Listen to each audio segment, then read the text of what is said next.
જય શ્રી કૃષ્ણ મિત્રો, આજે આપણે ચૈત્ર મહિનામાં કરવામાં આવતા ઓખારણ વિશે જાણીશું. તેનો ટૂંકમાં સાર જાણીશું. ઓખાહરણ મહાકવિ પ્રેમાનંદે લખેલું છે. તેનો પરિચય મહાકવિ પ્રેમાનંદ કૃત ઓખાહરણની શરૂઆત ગણેશ સ્તુતિથી થાય છે અને ત્યાર પછી કુલ 93 કડવામાં કથા વહેંચાયેલી છે.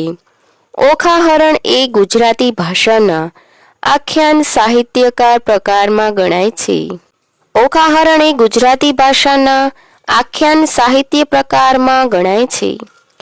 આથી આ રચના પદ્ય રચના હોય છે. દરેક કડવું એટલે કે પ્રકરણ ચોક્કસ પ્રકારના રાગમાં ગાવાનું હોય છે. આખ્યાનકારો આ પ્રકારે આ આખ્યાનનું ગાન કરે છે. રાગની વિગત પણ દરેક કડવા સાથે આપેલી છે. અહીં આખ્યાનના પ્રકરણો માટે કડવું શબ્દ વપરાયેલો છે, જેનો ઉચ્ચાર કડવું કળવું એમ થાય. જેની વ્યુત્પત્તિ જોતા જણાય છે કે મૂળ સંસ્કૃત શબ્દ કટ એટલે કે બાજુ પરથી એક આખ્યાનનો અકેકો ભાગ, પ્રકરણ, અધ્યાય એમ અર્થ થાય છે. બીજી વ્યુત્પત્તિ સંસ્કૃત શબ્દ કલાપ મળે છે, જે પરથી તેનો અર્થ એક જ રાગના કાવ્યની કેટલીક કડીઓના સમુદાય, કવિતાનું એક નાનું પ્રકરણ, એક પ્રકરણનો કાવ્ય પ્રબંધ એમ થાય છે.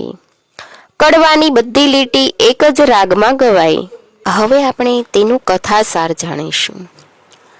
આ આખ્યાનનો સાર ટૂંકમાં જોઈએ તો દૈત્યરાજ બલિરાજાનો પુત્ર બાણાસુર તપ વડે મહાદેવને પ્રસન્ન કરી અને બળવાન બને છે તથા મહાદેવ તેને પુત્રવત સન્માન આપે છે. બળના મદમાં બાણાસુર સર્વલોકે હાહાકાર મચાવે છે અને અંતે તેની સામે લડવાવાળું કોઈ ન રહેતા સ્વયં મહાદેવને પોતાની સાથે લડવા આહ્વાન કરે છે. અંતે શિવ તેને વચન આપે છે કે હું નહીં પણ મારું સંતાન તારી લડવાની ઈચ્છા પૂર્ણ કરશે, પણ ત્યાં સુધી તું રાહ જો. ત્યાર પછી ગણેશના જન્મની પ્રસિદ્ધ કથાનો અહીં સમાવેશ થયો છે. ગણેશની સાથે જ પાર્વતી દ્વારા એક પુત્રી પણ ઉત્પન્ન કરાયાની અને જ્યારે શિવ તપ કરી ઘરે આવે છે ત્યારે ગણેશ સાથેના યુદ્ધ, શિરચ્છેદ અને પુત્રીનું ડરને કારણે છુપાઈ જવાની કથા છે.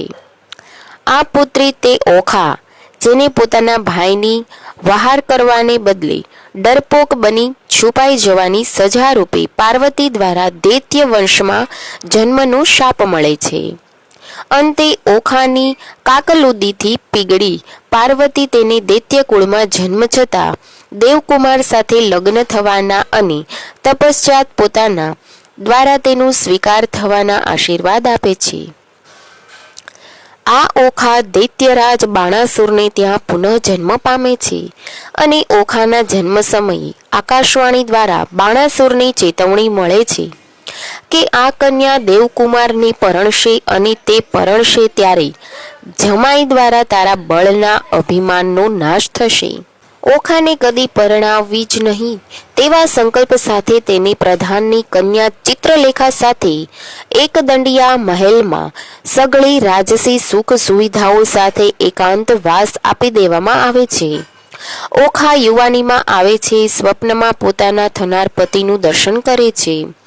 ચિત્રલેખા જે ચિત્રકલામાં પ્રવીણ છે, દેશ દેશાંતરના રાજકુમારોના ચિત્ર બનાવી ઓખાને બતાવે છે અને અંતે તે એ નક્કી થાય છે કે જે ભાવિ ભરતારના ઓખાએ સ્વપ્નમાં દર્શન કર્યા તે દ્વારિકાના રાજા શ્રી કૃષ્ણનો પૌત્ર અનિરુદ્ધ. અને પછી સખી ચિત્રલેખા દ્વારિકા નગરી માહેથી રાજકુમાર અનિરુદ્ધનું, ઊંઘમાં પોઢેલા અનિરુદ્ધનું અપહરણ કરે છે અને ઓખાને ઓરડે લાવે છે. ઓખા અનિરુદ્ધના છાનામાના લગ્ન થાય છે. જાણ થતા બાણાસુર કાળઝાળ બની અનિરુદ્ધ પર ત્રાટકે છે. સંઘર્ષ પછી અનિરુદ્ધ કેદમાં પડે છે.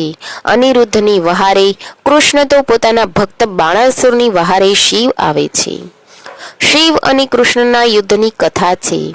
અંતે સૌ સારાવાના થાય છે. બાણાસુરનો મદ ભાંગે છે. કૃષ્ણ શિવ વચ્ચે સુલેહ થાય છે અને ઓખા અનિરુદ્ધ ગૃહ સંસાર માંડે છે. આ બધું કવિ પ્રેમાનંદની કાવ્યાત્મક આખ્યાન શૈલીમાં અહીં જોવા મળે છે. અને અંતે હરણ અપહરણ તો અનિરુદ્ધનું થયું. અહીં આપણે ઓખા હરણનો સાર ટૂંકમાં જાણ્યો.